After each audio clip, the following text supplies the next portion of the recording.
Boa tarde a todos. Meu nome é Sérgio Detoá e hoje a gente começa mais um webinar organizado pela SAMP Brasil. Para aqueles que não sabem, a SAMP Brasil é uma associação focada no fomento de materiais e processos de engenharia avançada. Hoje, esse evento será gravado, então aqueles que se sentirem desconfortáveis, eu peço, por favor, que se desconectem. Obviamente não é esse o nosso interesse é que vocês participem até o final. Também peço a todos que não vão ser palestrantes que mantenham o vídeo e o som e o fone desconectados e façam as perguntas via chat. No final do evento, se tiver tempo, a gente libera espaço para os convidados participarem ativamente. Então, sem mais delongas, eu apresento aqui o Francisco Ugayama e o Anderson Penha, ambos da Cotton Candy, e dou a palavra ao Anderson para se apresentar e começar com a apresentação da empresa e do conteúdo bastante interessante que tem pautado a trilha dessa nova startup do mercado. Anderson, a palavra é tua. Obrigado, Sérgio. Olá a todas e todos. Francisco, a gente deixa para apresentar, vou falar mais sobre a gente ao final. A gente preparou uma apresentação, vou fazer um teste aqui agora para ver se não dá nenhum tipo de problema. Vocês me dizem se estão vendo a apresentação da tela aí. Perfeitamente. Eu vou passar um slide agora só por uma questão de teste. Foi? Foi. Então, perfeito. Vou voltar novamente. Pessoal, a gente propõe falar com vocês hoje numa palestra voltada para cultivando materiais. É um trabalho aí desenvolvido tanto pela Evolve, né, uma biotech startup, e um trabalho também da Simnetics. Como a gente vem discutindo sobre o cultivar, é importante que a gente vai trabalhar pelo menos 3 casos aqui, sendo muito uma ênfase maior, que é o da Evolve. Então, trabalhando o conceito do cultivar em diversas óticas aí.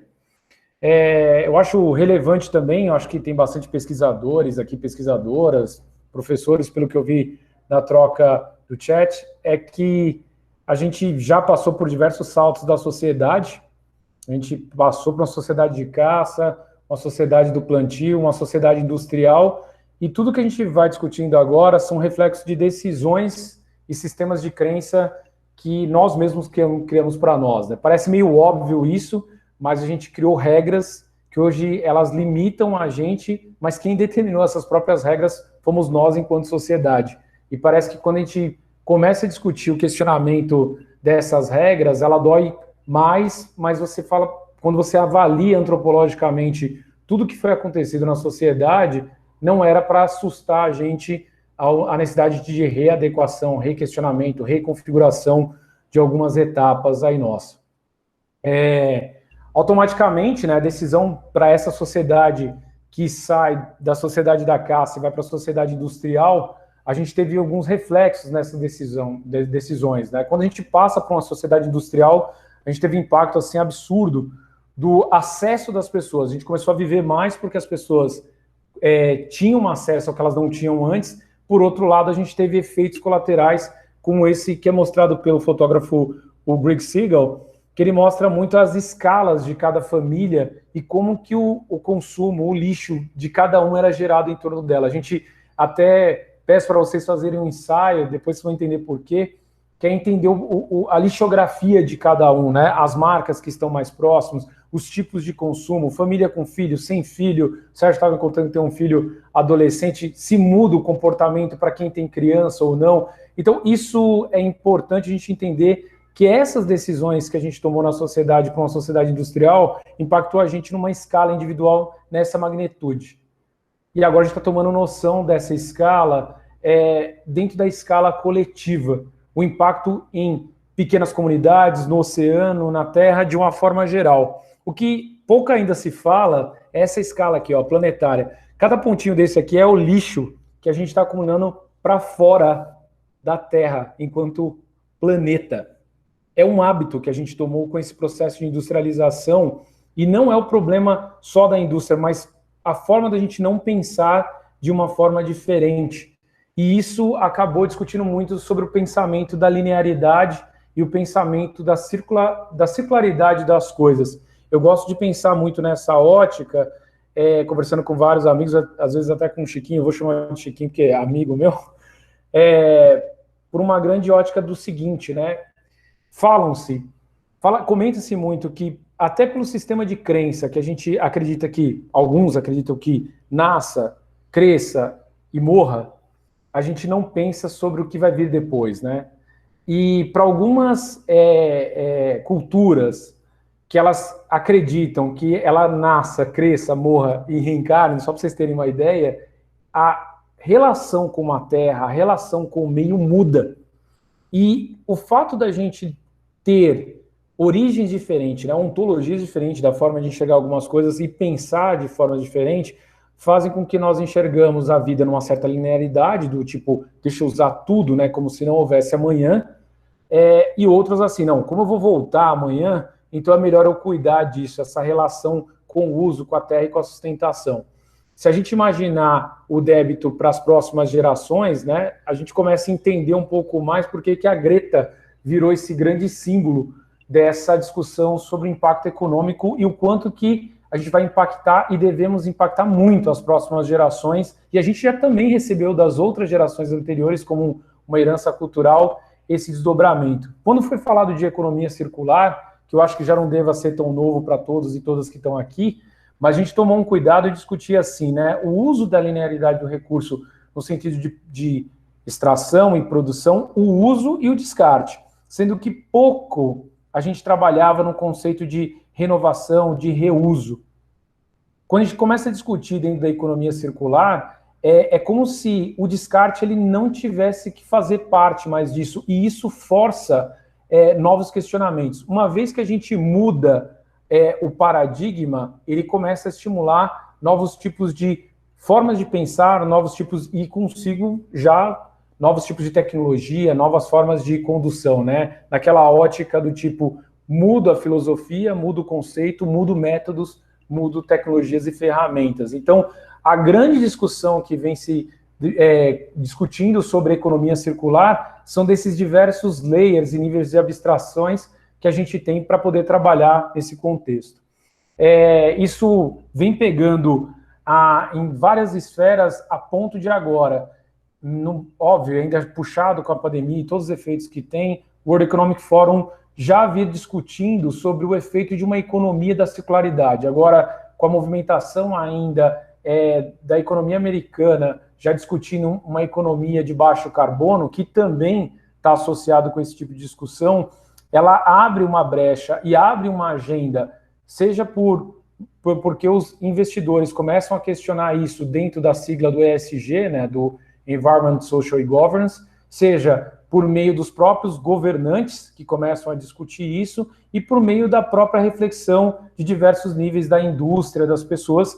E o que a gente vai trazer para vocês muito hoje aqui dentro dessa economia da circularidade, desse questionamento do cultivar materiais, passa por, se vamos discutir uma nova lógica econômica, vamos passar também por uma nova lógica da materialidade ou imaterialidade para alguns.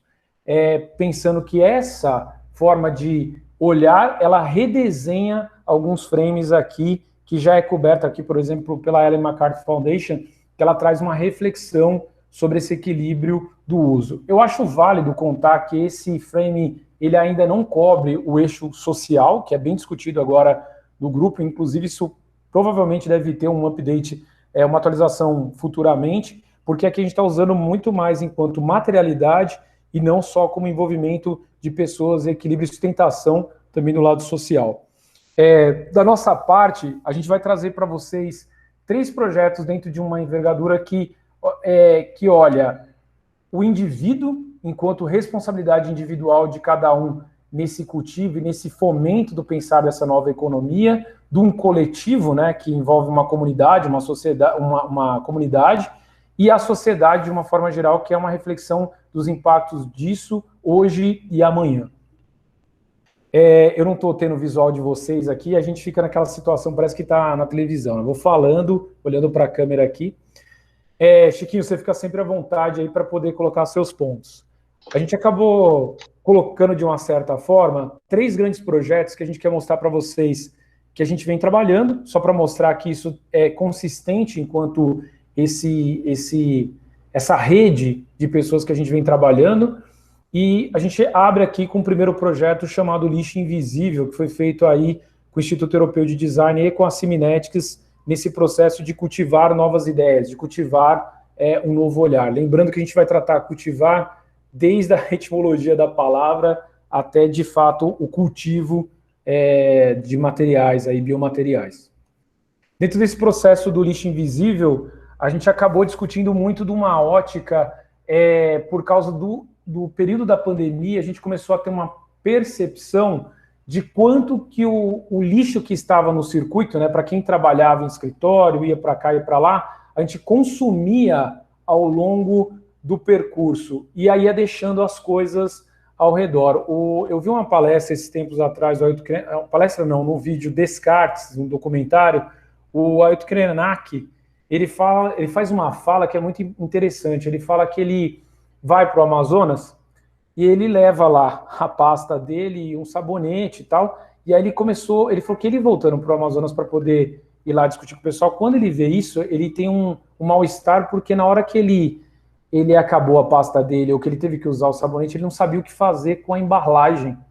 E ele falou, ele guardou no bolso dele para descartar na casa dele, na terra dele, né? E o mais interessante é que ele começou a discutir o quanto que ao nosso circular, né, o nomadismo, a gente vai viajando, discutindo, a gente vai usando coisas e vai deixando coisas em outros territórios. E é muito interessante porque o lixo, durante o processo de pandemia e de lockdown, as pessoas começaram a trazer o lixo para dentro da casa. E aquilo que era invisível, né, aos olhos, porque a gente ia deixando no restaurante, deixando no escritório, começou a ver todo dia na nossa casa, a gente vê o volume de coisas que a gente vem consumindo até agora. E aí o projeto, ele foi um projeto que a gente resolveu fazer por meio do Instagram, que é dar visibilidade a esse tipo de discussão. A gente acabou montando uma rede social para estimular um debate sobre o lixo no uso do dia a dia, né, enquanto consumidores. Qual que seria o papel do consumidor nessa cadeia que a gente vem discutindo, que já passa por empresas, já passa por governos, mas qual que seria o papel desses consumidores? E aí a gente optou em fazer um trabalho no último trimestre, que era um trabalho de 1 hora de live, do jeito que nós estamos fazendo aqui de conscientização, e 2 horas de debate do que foi discutido com a live, o que a gente poderia fazer de prático. Isso durou um período de 2 meses, 3 meses, e durante esse projeto a gente começou a ir populando as nossas redes sociais com tudo que envolvia esse processo do lixo no nosso dia a dia. Eu chamo a atenção para um quadro que tem aqui no meio, que mostra o Data Waste, né, que é uma lixografia.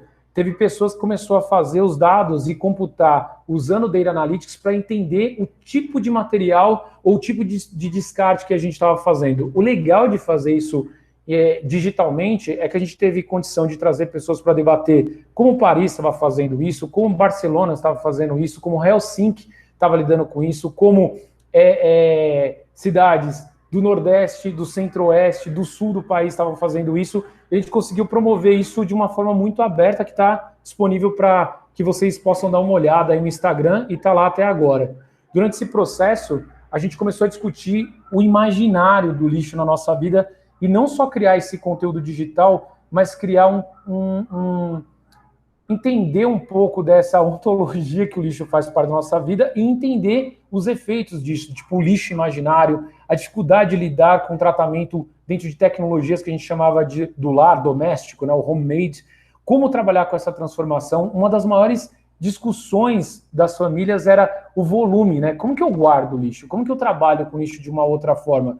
E aí a gente começou a discutir um pouco sobre essa relação das famílias com biomateriais, materialidade, materioteca. Só para vocês terem uma ideia, durante esse processo eu comecei a organizar alguns materiais, só do fato de catalogar esses materiais em condomínios ou em casa, algumas pessoas já olhavam materiais como uso. Artistas, que eu tenho um circuito de amigos de artistas, vinham, olhavam e falavam, putz, eu acho que eu vou usar isso aqui para trabalhar. Só a forma de organizar já mudava um pouco lidar com esse tipo de coisa. Durante esse processo, a gente estimulou que todo mundo que estivesse guardando o seu lixo trouxesse para um laboratório. Isso aqui foi num período que estava podia fazer alguns encontros, tá, pessoal? A gente não rompeu nenhuma ordem, assim, no sentido de proteção sanitária, e a gente começou a discutir, por exemplo, o uso de embalagem como de leite, e como isso poderia ser feito, uma readaptação para virar luminária, para virar uma outra aplicação. O duro é que, por mais que a gente fizesse isso, uma coisa levava a outra, gerava os microplásticos. E aí, como lidar com os microplásticos? A gente descobriu uma outra coisa. O fato da gente querer fazer uma luminária com um determinado leite, será que a gente ia consumir um leite de uma única marca só para poder ter o acabamento que a gente queria, ou usar aquilo que a gente tinha em nossas casas? Isso foram várias discussões que trouxeram várias ideias, desde pensar projetos para a educação de criança, brinquedos usando lixo. E aí, de uma forma geral, veio muitas ideias e a gente acabou vendo que era tanta ideia boa que a gente, pela primeira vez, a gente começou a pensar como o lixo como um material a ser reutilizado, né? E até a desconstrução desse lixo, a gente criou um projeto que entrou agora na benfeitoria, a gente deve trabalhar a comunicação dele o ano que vem, voltado, chamado para um livro de receita, um cookbook, de como que você pode ter receitas para cozinhar o lixo da sua casa. Então, fazendo um paralelo sobre o cultivo, o que a gente usou muito aqui era como trabalhar o imaginário das pessoas para que o lixo fosse um material plantado e que a gente pudesse utilizar dentro de uma escala onde a gente pudesse fazer transformação em casa. Nesse período aqui, para vocês terem ideia, minha filha estava com uma ideia porque ela está agora sendo tocada pelo Harry Potter, pela idade dela, e ela queria uma varinha, ela ouvindo essas discussões que a gente estava fazendo, ela começou a pegar material em casa e fazer a própria varinha dela, fazer algumas coisas. Ela já tem o hábito de fazer algumas coisas desse tipo, mas foi muito interessante esse processo. Só mostrar um áudio aqui para vocês, que eu acho que vai cortar, porque foi um exemplo.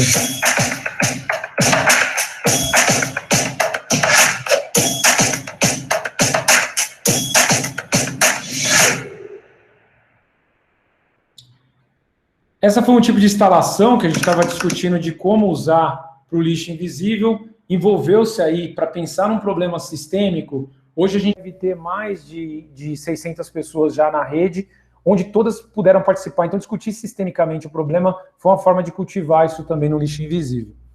Eu trouxe esse cultivar dentro da esfera individual, porque a gente entende aqui como projeto, como falamos para vocês, diversas esferas que deveriam ser atacadas para que as pessoas também soubessem valorizar projetos ao qual a materialidade mude.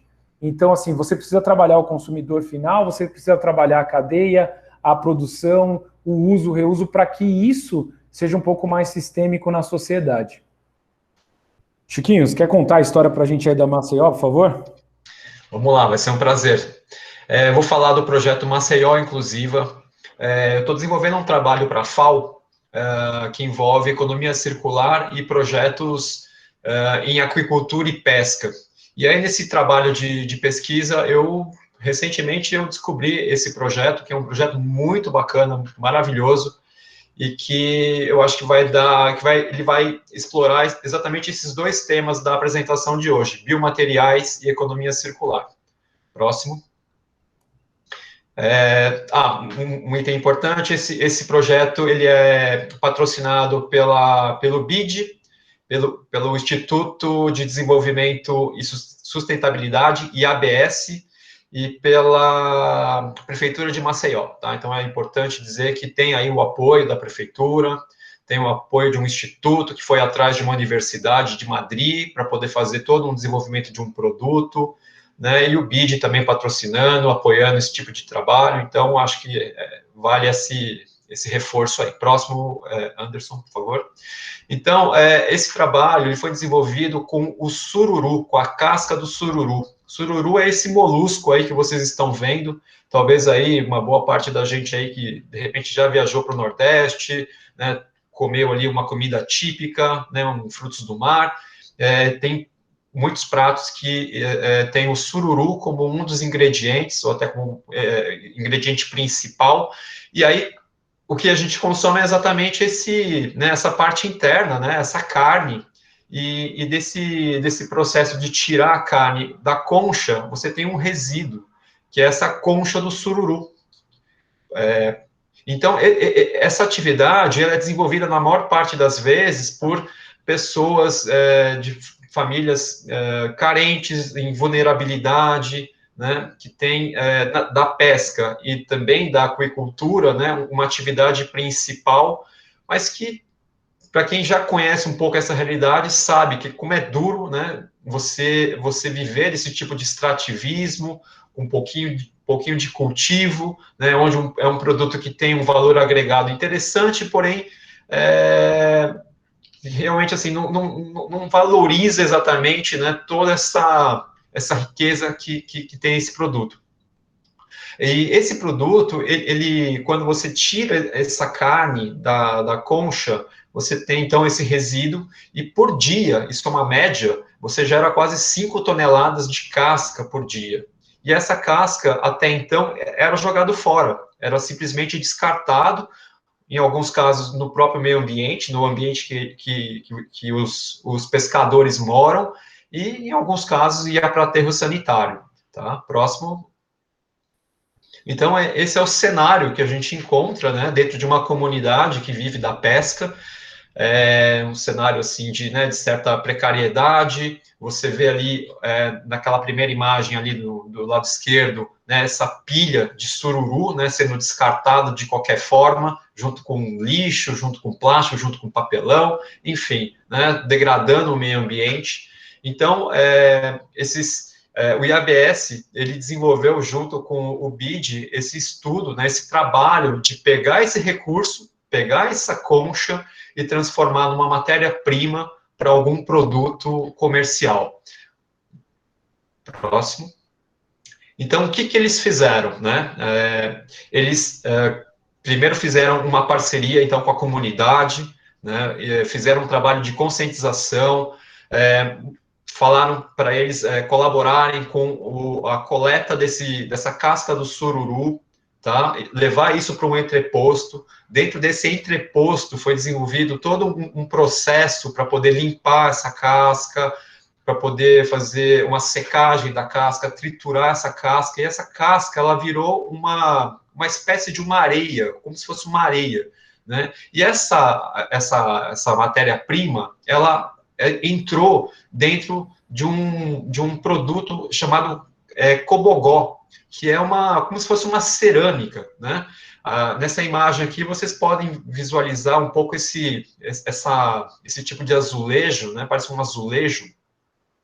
Você está falando de qual essa imagem aqui? Essa imagem aqui de cima, do cobogó, né? Assim como também é possível produzir tijolo, pode ser utilizado, esse material triturado, ele pode ser utilizado, inclusive, como textura para tintas, que dá um acabamento super bonito. Então, foi elaborado, né, foi estudado, foi pesquisado e gerou uma tecnologia para gerar esse material, que foi inserido em alguns produtos. Esse produto, ele teve a participação do Marcelo Rosenbaum, que fez todo um trabalho de estética, de design desse material. E esse material, ele foi para os Estados Unidos. Uma empresa americana, né, chamada Farm, ela fez ali uma espécie de uma parede com um cobogó. Isso gerou uma repercussão maravilhosa. A Porto Belo viu esse tipo de escultura, enfim, de material, se interessou e começou uma conversa. E hoje esse material, esse cobogó, ele é um produto comercializável, é um produto aí que já está no mercado para quem quiser comprar, né? Então, esse tipo de processo fez com que toda a comunidade, né, valorizasse o material, essa casca que era jogada ao meio ambiente, né? Eles também, por meio dessa parceria com a prefeitura e com o BID, a remuneração dos pescadores foi por uma moeda, né, por uma moeda chamada sururote, que é como se fosse enfim, um dinheiro que é para que todos pudessem ser minimamente remunerados nesse trabalho, e esse sururote, ele é aceito por alguns mercados locais, ou seja, esse dinheiro, né, ele fica na comunidade, ele fica ali, né, dentro de uma rede, né, de mercados, enfim, de comércios, da comunidade, ou seja, é um recurso que fica ali internamente. E a venda desse cobogó, né, o recurso, o lucro dessa venda desse produto fica, né, num instituto que vai gerar novos projetos para que tenha recursos para tocar outras iniciativas. Então, eu acho que aí, nesse caso, fica claro, né, todo um trabalho de economia circular, é um trabalho de biomateriais também, né, porque você está gerando um produto muito bonito, esteticamente muito bonito, e que você, nesse caso, o que eles fizeram? Eles tiraram a areia da composição desse cobogó e colocaram a casca, essa casca triturada do sururu, né, no lugar da areia, e deu essa estética maravilhosa. Próximo slide. Aqui mostra um pouquinho as fotos, né, de todo esse processo, desde a coleta da casca, o beneficiamento dessa casca, a limpeza, a trituração, a secagem. Então, aqui vocês podem verificar, né, o aspecto final desse material antes de ele ser transformado no cobogó. E aqui está um exemplo, né, alguns exemplos. Aqui vocês podem ver o cobogó com mais detalhes, né, o que é o cobogó, e uma parede, enfim, né, como que ele pode ser utilizado em algumas construções. Próximo. A gente tomou a liberdade de mostrar para vocês esse segundo projeto, porque a gente falava assim, se um primeiro projeto ele tinha uma ideia de trabalhar esse cuidado com o indivíduo dentro do seu átomo social, da sua casa, o segundo, ele tinha para mostrar esse projeto dentro de um contexto de comunidade. O que a gente vai discutir agora, dentro do Cotton Candy Project, que ele, na verdade, é um selo, né, que a gente está desenvolvendo com esse projeto da Evolve, é um projeto que a gente entende que ele iria para um outro lugar, ao qual a gente está olhando um contexto mais aberto, socialmente falando, dentro de uma lógica de materiais, biomateriais e compósitos. Então, eu vou abrindo aqui, o Chiquinho vai falar um pouco da Evolve e a gente volta a falar um pouco sobre a aplicação de materiais aí. Vamos lá. Então, a Evolve, ela trabalha com soluções de economia circular, transformando resíduos orgânicos em produtos de valor agregado. Então, a gente tem duas linhas principais, que é a Waste to Ingredients, que é a transformação desse resíduo em ingredientes. Então, por exemplo, transformar o resíduo do pescado em colágeno, em concentrado proteico, em farinha e óleo de peixe, enfim, né? Você tem várias possibilidades de agregação de valor. E o Waste to Energy, que é a produção, a transformação de um resíduo orgânico em biocombustível. Então, a gente está falando aí, por exemplo, de pegar um lodo de uma estação de tratamento de efluentes, né? Um lodo que você tem ali, que é um material extremamente difícil de você destinar, né? Um material muito úmido, um material que tem até compostos perigosos, enfim, né? Não é qualquer aterro que aceita esse tipo de material, e você consegue, através do processo de Waste to Energy, transformar isso em biocombustível. O biocombustível, quando eu falo em biocombustível, é biogás, estou falando em biochar, né, e também em um bioóleo, tá, com poder calorífico, que é uma forma de você mensurar a qualidade desses materiais com PCI e PCS e PCI muito alto. Próximo.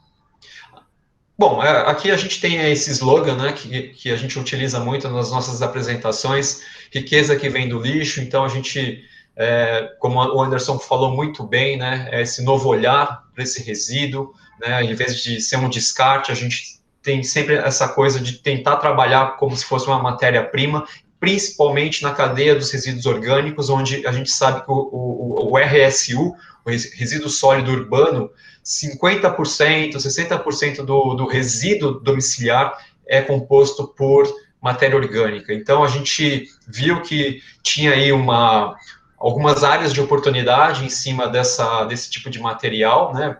Enfim, a gente sabe que para a cadeia do plástico, papelão, metal, para o alumínio, a gente já tem uma tecnologia já estabelecida, já tem cadeias prontas. mas para o orgânico a gente muitas vezes acaba sempre recorrendo, quando muito bem manejado, para uma compostagem, né? E muitas vezes a compostagem ela tem essa importância do ponto de vista ambiental, mas do ponto de vista de agregação de valor, ela fica um pouquinho a desejar. Então, a gente, dentro desse conceito, a Evolve começou a imaginar outros cenários, quer dizer, começou a pensar fora da caixinha, ou seja, não ficar só naquela zona de conforto, no que seria o processo mais convencional, a gente começou a buscar outras alternativas. Próximo. E aí, Anderson, pode falar. Não, eu quero falar assim, que a grande discussão que a gente teve também nesse processo da Evolve era assim, uma coisa era tratar o lixo, uma vez já utilizado, e a outra discussão era já começar a projetar coisas que vêm dentro de um pensamento que já vem dialogando com a natureza.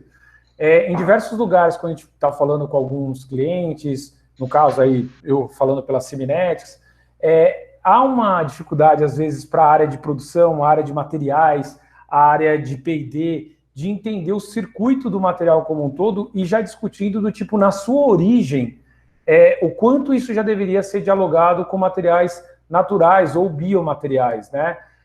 Hoje a gente vê, eu gosto de falar um pouco, assim, quando você pensa num setor automotivo, o quanto que a gente discute muito pouco hoje estruturas de banco que daria para trabalhar já com materiais de coco, né, fibras de coco. Então, assim, são discussões que a gente vê dessa riqueza que vem do lixo e da riqueza que vem da natureza.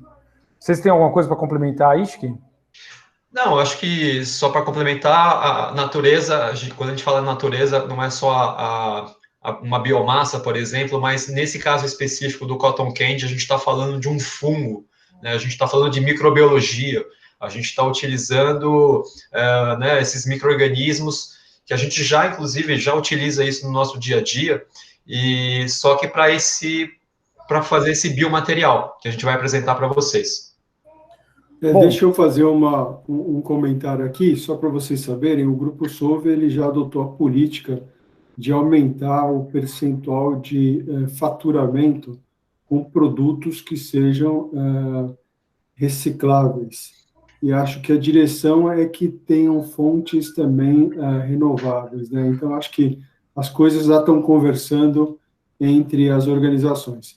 Mas eu também aproveito essa pausa para avisar vocês que a gente já correu 37 minutos, tem mais 23 minutos adiante, por favor. Tá bom. Eu vou passar para vocês aqui um vídeo. Como a gente quer privilegiar um papo com vocês e ter algumas perguntas, eu já vou direcionar esse vídeo para um trecho que a gente já vai mostrando um pouco sobre o Design with Nature, né? Como trabalhar o pensamento. Aqui, design não é só a área do design enquanto estudo, mas o projetar mesmo, de uma forma mais ampla, né? Desde do material, da engenharia, da estética, da forma, e tudo que vem passando aí do processo de uma forma geral. Aqui, para que a gente possa ganhar tempo de perguntas lá. To get from basically raw ingredients to this. This panel here grows for 4 days. And what day is this? This is day 4, so this is ready to go to our press. So what the press is going to do is that it's going to consolidate or squish this material down to a thickness that could be used in the furniture industry. It's removing any of the remaining water, it's killing the fungus, but it's also increasing the stiffness exponentially. So it's increasing it to a range where you would see traditional wood products. This takes about 10 minutes to press and remove all the water and to set the mycelium so it maintains the shape that we're looking for. And at the end of that 10 minutes, we're left with something like this? That's right, yeah. So what we have here is a rigid board material. Yeah. And this is used as a chair back. And as far as cost is concerned, how does something like this compare to, say, plywood? So right now, this is actually being sold at a slightly lower price point than traditional plywood products. So far, Ecovative has been able to make chairs and packaging materials from its renewable mix of plant waste and mushroom roots. But the company sees this as only the beginning to what you can do with fungus. Mycelium is a naturally occurring polymer, and we think most of the best applications for this platform are when we're replacing other synthetically derived polymers. We only have one planet. If we're going to continue to grow and prosper as a people, it means that we can't be reliant upon materials that can't be upcycled or reused in the future.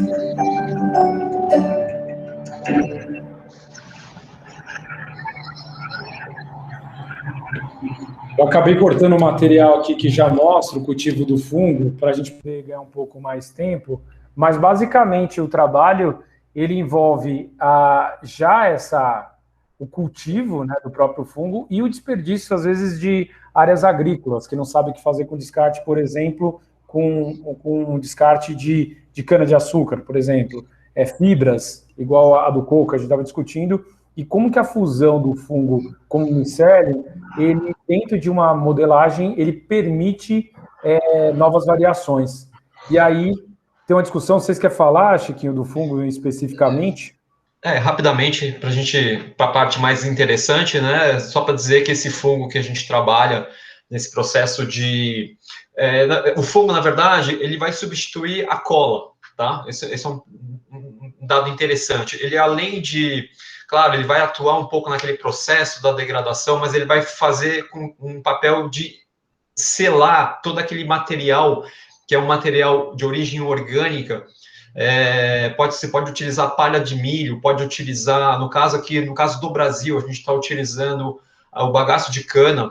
Então, o micélio faz com que você tenha essa cola natural, ele consegue aglomerar esses materiais e gerar um material rígido. Então, é um material de ocorrência, é um fungo de ocorrência natural, ou seja, não tem nenhuma modificação genética, então não tem perigo nenhum para o meio ambiente ou para o usuário. Próximo. Bom, a gente começou a usar, vendo esse tipo de pesquisa, a gente traz um vídeo para mostrar para vocês, para ilustrar já linhas de pesquisa que estão mais avançadas. Mas dentro desse processo com a Evolve, a gente começou a imaginar o que poderia ser feito, então, as variações que um uso e uma modelagem do fungo, mais um material, mais um compósito natural ou compósito com outros tipos de material, né? Pegando material biológico aí e trabalhando ele com outras estruturas, o que era possível fazer? A gente começou a discutir sobre o uso dele já em embalagem, a discussão dele sobre materiais de decoração, ele sendo aplicado agora dentro de uma tecnologia de produção aditiva, né, como construção civil, a discussão na própria indústria da moda, que também tem como explorar isso de formas diferentes, e aí foi variando para mobiliário, para discussão sobre decoração, sobre estética e sobre até mesmo como estrutura para suporte de alimentação, de uma forma geral. Dentro desse processo, essa equipe, né, da Evolve com parceiros aí, acabou mexendo muito nessa discussão, para a gente poder ver assim, como que seria fazer isso dentro do contexto brasileiro, com todas as dificuldades que tinham e com todos os desafios que encontravam, e a gente começou a investir nesse processo de desenvolvimento de trabalhos com biotecnologia e também de compósito usando o Mycelium para cá. Você quer falar um pouquinho aí, Chico? Sim, só para explicar um pouquinho a nossa trajetória nesse trabalho do projeto Cotton Candy. Então, o primeiro passo foi definir qual é a matéria-prima básica principal que a gente ia utilizar, e aí a gente testou aí alguns resíduos da agricultura, e alguns não deram certo. Aí, com a palha, com o bagaço de cana triturado, a gente conseguiu já ter um processo muito similar ao que vocês viram no vídeo, tá? Então, a gente utilizou aqui no Brasil o bagaço de cana. Depois a gente entrou numa segunda etapa, que é selecionar o fungo. Qual o fungo que a gente vai utilizar, que vai se adaptar e que vai ter essa capacidade de gerar essa cola natural desses materiais. Aí, de novo, né, tentativas e acertos e erros, e aí a gente chegou, sim, num fungo, né, de ocorrência natural. A gente conseguiu isolar esse fungo, conseguiu produzir o inóculo, aí a gente inocula esse fungo nesse material, né, nessa matriz orgânica. Então, um exemplo aqui, a gente colocou dentro de um plástico, né, como se fosse um Tupperware, e aí vocês conseguem verificar, né, como que essa massa branca, que é o fungo, né, que são os micélios, ela vai entrando, né, faz um trabalho assim, fantástico, né, de pegar toda aquela partícula e gerar todo um adesivo natural nisso, chegando nessa placa que está ali debaixo do obstáculo 4, né, que já é um material já totalmente colonizado, estabilizado, no sentido de você já ter uma condição física, né, de tocar no material, né, já tem uma textura típica, característica, né, e aqui você vê essa imagem, você vê essa coloração branca, é o fungo ativo. Na foto de cima, a gente fez um teste, que foi prensar, como vocês viram ali, aquela prensa, né, mecânica e tudo mais. A gente fez, na verdade, uma prensa em casa com ferro, né?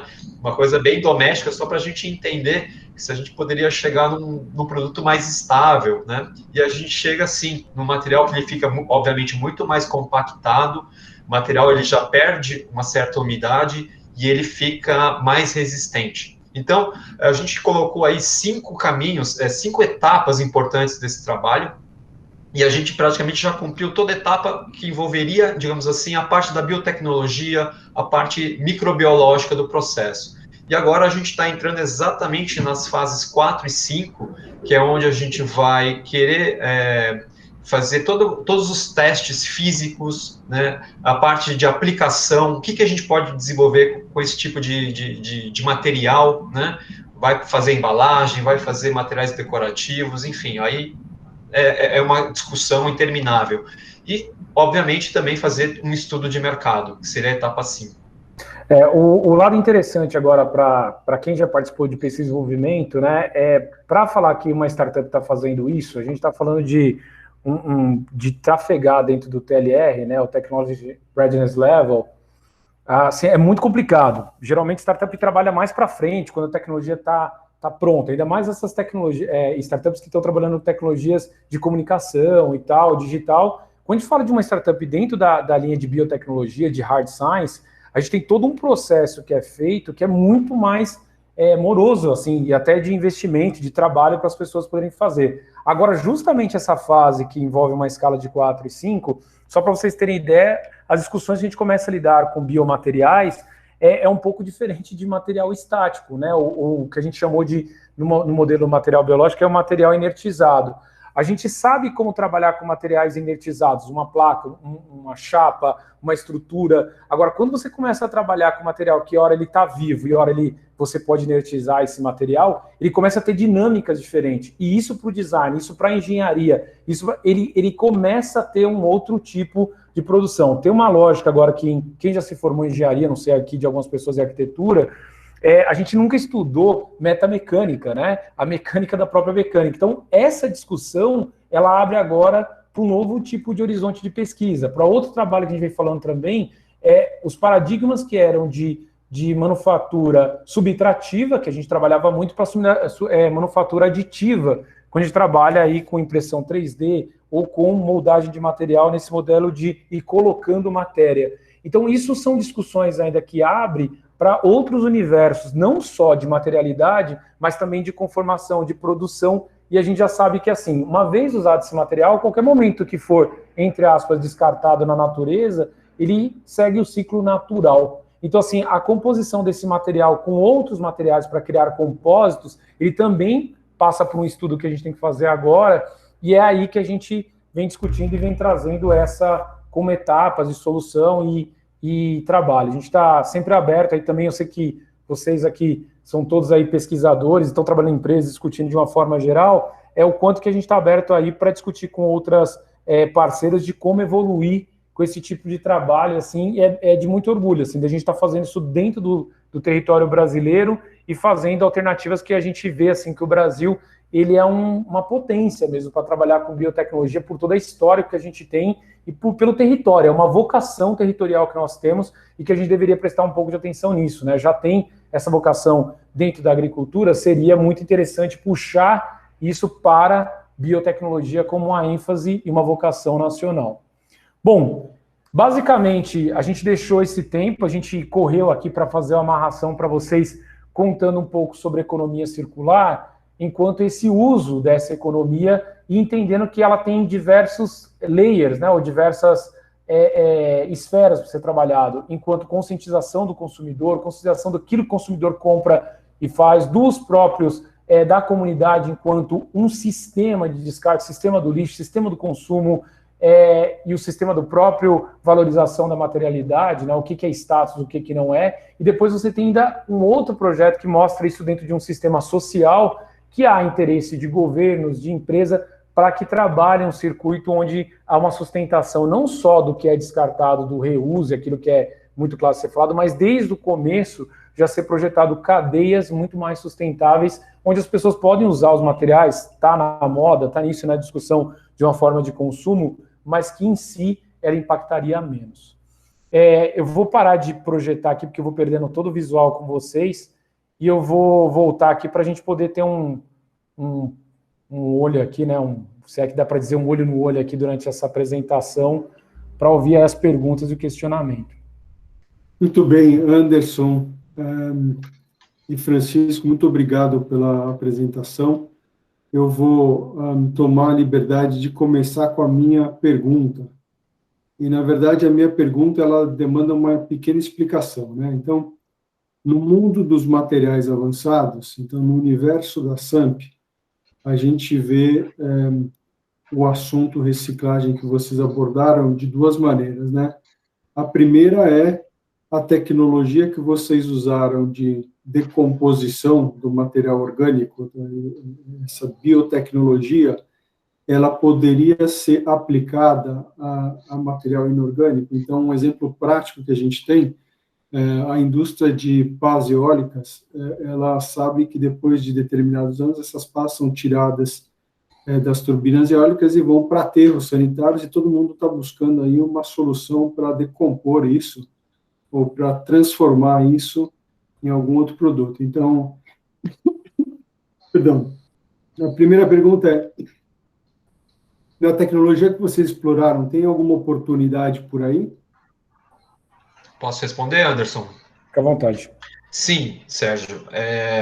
Como vocês viram, a gente usa uma matéria-prima principal, que é de origem orgânica, no caso, o bagaço de cana, e dentro dessa composição, a gente pode colocar, por exemplo, alguns materiais inorgânicos. Assim como foi visto ali, né, naquela placa, naquele tijolo branco, né, você tem ali, você pode trabalhar texturas, você pode trabalhar resistência, você pode trabalhar questão de permeabilidade, você pode trabalhar vários fatores físicos ali, colocando ou tirando alguns elementos. Então, por exemplo, né, como você falou das pás eólicas, isso pode, né, se triturado, deixando dentro de uma granulometria, esterilizando esse material, ele pode entrar nessa composição e ele pode ser integrado dentro de uma peça, por exemplo. Então, sim, existe essa possibilidade. Ok, obrigado. Esse é um lado da pergunta. O outro lado da pergunta no nosso mundo, em especial no mundo da indústria aeroespacial, automotiva e de óleo e gás, quando a gente faz a homologação de um material, a gente parte do princípio da consistência da qualidade através da cadeia. Então, seria importante que vocês tivessem bem definido qual é a origem do material que vai ser trabalhado para chegar no produto final. No caso que vocês apresentaram, o último caso, eu entendo que é a cana-de-açúcar, né? O bagaço da cana-de-açúcar, que é um material, sabe? E aí você tem todo o desafio de organizar essa cadeia para coletar esse bagaço de uma maneira consistente para te dar matéria-prima em volume para uma produção continuada. Então, a minha pergunta aí é a seguinte, qual é o grau de variação da qualidade do bagaço da cana-de-açúcar e como isso pode afetar a qualidade do teu produto final? Olha, Sérgio, é claro que a gente não pode tratar o bagaço de cana-de-açúcar como se fosse um material inerte, ou seja, que ele não sofra variações. Claro que, dependendo do tipo de cultivo, do brix da cana-de-açúcar, né, como que ele foi cultivado, possivelmente você vai ter algumas variações. Mas esse processo, na hora que você faz esse processo de transformação, a gente tem algumas etapas importantes, que é você praticamente homogeneizar esse material. Você vai criar, vai ter praticamente assim um material estável, assim, totalmente seguro no sentido de ter pouquíssimas variações. Ele vai ter uma granulometria específica, ele vai ter uma umidade específica. É bom dizer também que esse material ele vai passar por um processo de esterilização, ou seja, ele é um material que, por mais que na produção agrícola tenha ali, e no processo industrial, né, da extração do açúcar, enfim, do caldo, né, produção de açúcar, álcool, etc., você vai ter, sim, um produto muito regular e com pouquíssimas variações que não vão interferir nesse processo industrial já da transformação, por exemplo, numa placa similar ao de um isopor, como a gente viu ali em alguns casos. Então, eu sei que existe sim essa preocupação por se tratar de material orgânico, mas nesses processos anteriores de trabalho dessa matéria-prima, a gente praticamente elimina 99% desses problemas. Eu ia fazer um comentário também que é importante assim. Sérgio, a nossa formação, eu dificilmente, quando eu trabalhei na área de engenharia mesmo, desenvolvimento de produto. Eu não lembro de ter um biólogo com a gente discutindo, porque a gente estava trabalhando muito com material. A ideia de engenharia de materiais, ela estava sempre voltada para um outro tipo de material no qual eu trabalhava, no setor automotivo, de uma forma geral. Estou falando isso por causa do aeroespacial. Há uma necessidade da gente começar a entender um pouco mais os comportamentos desse tipo de material, porque o que acontece? Eu gosto de fazer um parêntese para vocês, que é você comprar um queijo Minas. Eu não sei se vocês têm hábito de comer queijo Minas, né? O queijo fresco ali, o frescal. Você pode comprar da mesma marca que você compra sempre. Ele tem uma variação, por quê? Porque ele é um componente natural. Então, assim, o pouco de sal, depende da vaca, o quanto que ela... o que ela comeu, quando ela estava pastando, como que era a estrutura, e isso a gente tem que ter uma certa permissividade durante esses estudos, para a gente entender que ele não é um material que tem essa qualidade XYZ e que você tem essas variações, mas são variações que é possível de controlar, como o Chiquinho colocou.